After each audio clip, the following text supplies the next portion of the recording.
Everyone does it. But what happens when trying it leads to full-blown addiction?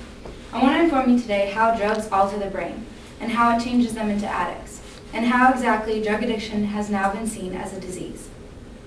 Everyone in this room has a family member, maybe a friend, or even themselves have battled with drugs, alcohol, or tobacco.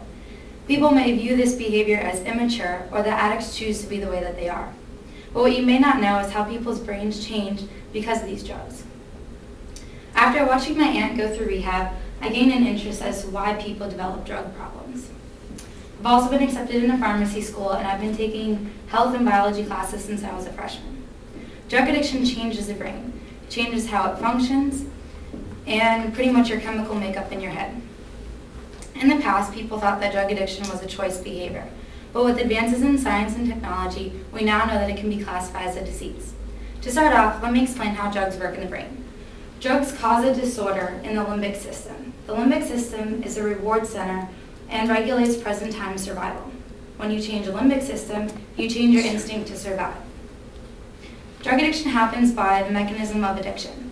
The first part happens unconsciously, and you're not aware of this. The drugs fool your brain into thinking that the drug is necessary for survival. The second part happens consciously. The limbic system sends a signal to the frontal cortex of your brain that deals with behavior. Now you're consciously aware of your desire. You love it when you have it, you miss it when it's gone, and you essentially feel like you need it.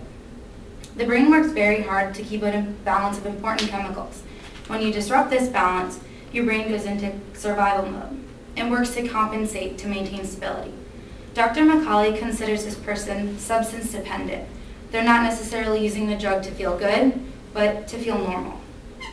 In the past, drug addiction was viewed as a choice behavior. Doctors in the past, as well as some unconvinced today, view drug addiction as a behavioral problem. They don't believe that it fits the disease model of illness in the way diabetes or cancer may. According to the website, the Clean Slate Addiction site, drug addiction is not a disease because there's no proof that the brain develops a malfunction. They argue that although drugs do alter the brain, it's no different from everyday changes of the brain may experience. Creating a new memory, forgetting something, learning a new skill are all changes to the brain. The Clean Slate Addiction site also believes that drug use isn't truly compulsive or acting out without control. They did an experiment in which they offered addicts a reward for not using drugs, and some didn't, so they don't believe that it is truly out of their control. According to Dr. McCall,